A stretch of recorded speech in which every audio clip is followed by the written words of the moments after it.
أعوذ بالله من الشيطان الرجيم بسم الله الرحمن الرحيم الحمد لله رب العالمين والصلاة والسلام على أشرف الأنبياء والمرسلين نبينا محمد وعلى آله وصحبه أجمعين أما بعد فلندريم ذلافدريمت إتاكوين بتم الله عز وجل صلوات والسلام على محمد عليه الصلاة والسلام باقي هذا مشيرة الله عز وجل جو بيته فاميلتي shokët e tij sinqer besnikë dhe mbi të gjitha ata të cilët e pasojnë deri ditën e gjykimit.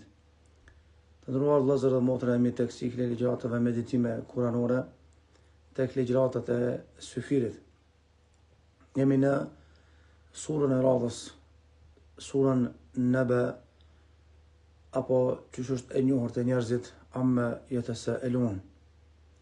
Realisht Allahu Azza wa Jalla ka filluar gjuzën e fundit që shnihet të njerëzit gjuzi amme, e ka fillu me këtë sure interesante, sure e cila trajton çështjet kryesore të besimit islam. Dhe trajton edhe pyetjen të cilën pyetje kanë bërë idhujtarët. Do thot për atë se Allahu Azza wa Jall ka më ringjall njerëzit prej varreve për ditën e gjykimit, apo për lajmin e madh. Kështu e ka filluar Allahu Azza wa Jalla edhe surën Naba apo amma yatasaelun. Surja amma yatasaelun do thot ka edhe emërtime të tjera, si sure do thot amma yatasaelun, sura Naba, el muassirat, edhe emërtime të tjera, të cilat emërtime do thot i kanë cek ulemaja. Pejgamberi alayhi salatu wassalam e ka pas zakon, ashtu siç ka transmetuar Abu Davudi në Sunen e tij nga Abdullah ibn Mas'udi, se i dërgoi Allahut me një rekat të namazit e ka lexuar surën Naba edhe surën El Mursalat. Gjithashtu për këtë sure Ibn Abbas i thotë që ka këshill të veçantë për ditën e gjykimit dhe ndodhit që do të ndodhen në atë ditë të gjykimit.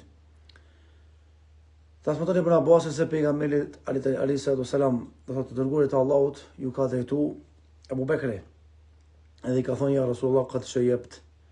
O pejgamberi Allahut azza wa jall, do të ki fillu me udhëtim. Do të ka dalë çime të bardha në mjekër, pastaj edhe në flokët e tua. Atëherë tha pejgamberi sa shayabatni Hud, el-Waqi'a, el-Mursalat, amma yatasaelun, edhe surja Kuwirat. Thot pejgamberi sa këto sure, njëra prej tyre surja An-Naba apo amma yatasaelun, do thot për shkak kuptimit të saj, apo kuptimit të këtyre sureve që këto sure kanë këto kuptime në brendësitë e tyre, do thot më kanë thinjur. Surja në fjalë është mekase, ka zbrit Mekë, posedon ajete të shkurtra dhe gjithsej, do thot posedon 40 ajete. Se i përket radhitjes në mushaf është e 78 e radhitur, ndërsa si pas radhitjes së zbritjeve të sureve, do thot është sureja e 80 me radhë. Kuptimet e ajeteve të sureve të surës An-Naba. Nga ajeti parë deri tek ajeti, do thot 5, Allahu Azza wa Jall cek, do thot pyetjen dhe kurrëshin e kurrëshitëve idhujtarëve me kas për lajmin e madh. Do thot kjo është do thot tematika nga ajeti parë deri tek ajeti 5, do të pyetja kurrëshja e kurrëshitëve idhujtarëve me kas për të ditë për lajmin e madh. Nga ajeti 6 deri tek ajeti 16 Allahu Azza wa Jall sjell argumente që ta rifreskoj edhe një herë logjikën njerëzore, do thotë lidhe me kozmosin dhe gjërat që i ka krijuar Allahu Azza wa Jall, për të thirrur kësaj logjike, do thotë për meditim, për të thirrur këtë logjik që të meditoj, dhe ky meditim të shpijë atë do ta njoh Allahun Azza wa Jall. Nga ajeti 17 deri ajeti 30 Allahu Azza wa Jall bën sekuenca nga më të ndryshme të ditës së gjykimit, ditës së Kiametit, që t'ia bëjmë dije njerëzve se këto lajme janë vërteta, pa shmangshëm do të ndodhen dhe mohimi i tyre dalje nga feja e Allahut Azza wa Jall, dhe besimi në to është esencë dhe bazë e fesë së Zotit xhallahu ala. Nga ajeti 31 deri tek ajeti 40 Allahu Azza wa Jall do të cekë edhe shpërblimin e njerëzve të devotshëm. Qëllimi i surës, do thotë krye kput, është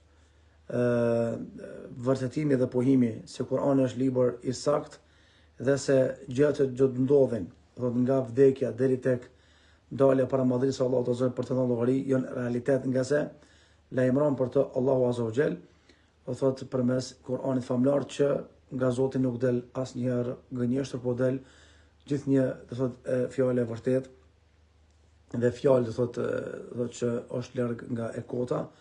Ajo është fjala e Allahut azza wa jall përmes Kuranit famlar. Allahu azza wa jall jo rastisht në këtë sure ka trajtuar çështjet e besimit për të treguar që këtë metodologji një dekadë e ka trajtuar dhe e ka ndjek pejgamberi alayhis salam. Për të na kuptuar neve apo për të na dhënë neve me kuptuar se pa e mbush njërin me besim, pa e filtruar njërin aspektin e besimit, vështirë e kemi ngarkuar ndonjë obligim nga jurisprudenca islame. Që do thotë spari besimi, do thotë kalitja e besimit, forcimi i besimit, pastrimi i besimit, e pastaj vijnë obligimet e tjera. Po që se besimi nuk është në rregull, edhe të tjera nuk do të jenë në rregull. Gjithashtu Allahu azza wa jall e ka cek ringjalljen dhe ka cek dënime të lloj-llojshme dhe të ndryshme që do të përjetojnë idhëtorët e gjykimit, me të vetëm qëllim që ata që ende s'kan besu të kandelen, ata që kanë besu të lusin Allahun të ujap atyre përfundim të mirë. Se kërkush nuk ka garantuar, do thotë përfundim të mirë. Ata nuk e ka askush, do thotë edhe nuk kemi këtë kompozitet.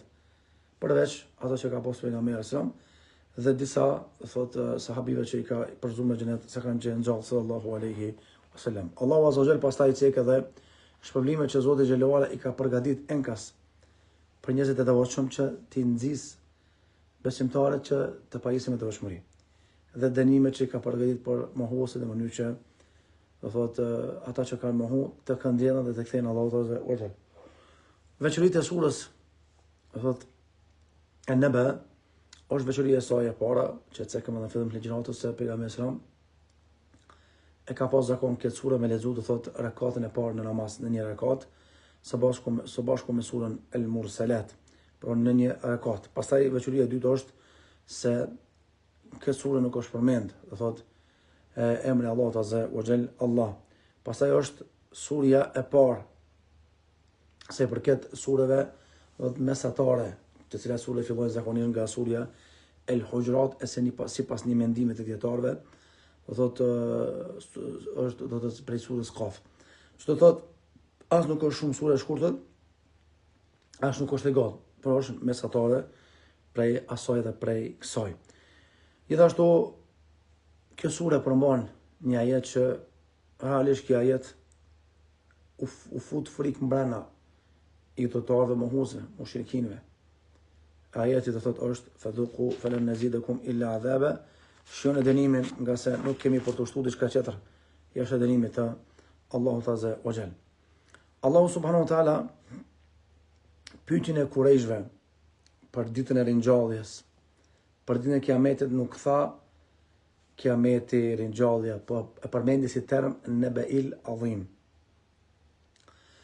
Të pyesin ty për lajmin e madh. E ka përdorur kjo shprehje Allahu azza wa jall për ta zu intuitu njerëzore, për ta zu logjikën dhe për të treguar që ky lajm i madh një mend është lajm i madh. Ajo që do të ndodh atë ditë një mend është e madhe. Ajo që do të hallakatet atë ditë një mend është e madhe. Andaj me plot me vit ka thonë të pyesin ty për lajmin e madh. Gjithashtu dietarët kanë thonë që nuk mbahet mend që ka zbritur ndonjë ajet i cili ajet ja kaput shpresat në rroj mohuesve se so ajetin e këtë sure. Fadhuqu falan nazidukum illa adhaba. Shihoni dënimin, ama nuk keni me ju shtu ndryshe pos shtem dënimit. Do të thotë, nuk keni ka t'ja mbathni, do t'i përjetoni këto dënime dhe normalisht do të dënoheni nga Allahu azza wa jall. La yasma'una fiha lagwa wala kidhaba. Në xhenet, Allahu na mëson që jemi prej banorëve të xhenetit, nuk ka me dëgju më fjalë kota, fjalë ofenduese, fjalë fyse, përgojime, gibete. As gënjeshtra. por ka me pas vetëm fjalë miradije, vetëm përgëzime dhe përshëndetje me selam. Andaj, ai cili e ka rujt veten në këtë dunjë, prej këtyre gjërave, ka me qenë rujtur nesër botën tjetër.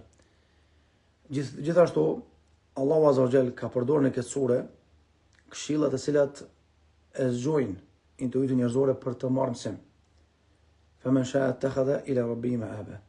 Ai cili dëshiron këtu këshilla me marr, edhe më bogati, më të taku me Allahun Azza wa Jall të marrë. Është sharrua vërteta, këshillat janë të kuptueshme, të qarta.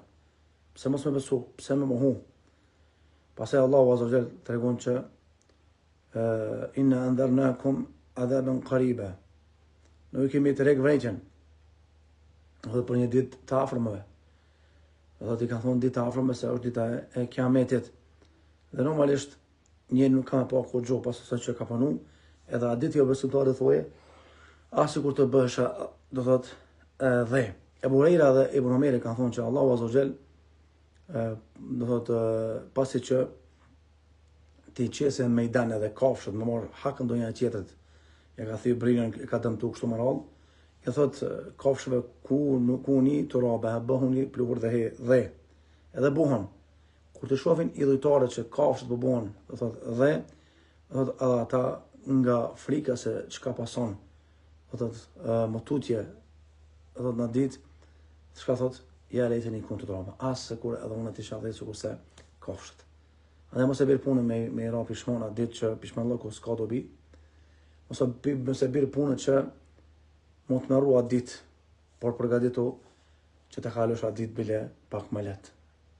Lusme Allah që Allah na letësoj, o thot do të ditët e jetesës në këtë botë, ta mësoj me tu faqabardh, ta mësoj me vdek me iman, ta mësoj në të varët dhe ditën ku të dhamë para ti gjelle u ala. Ju dëshiroj se vit të këndshëm, agjim të letat të pranuar, ajdi mësmiru, alhamdulillahi, rabbil alamin.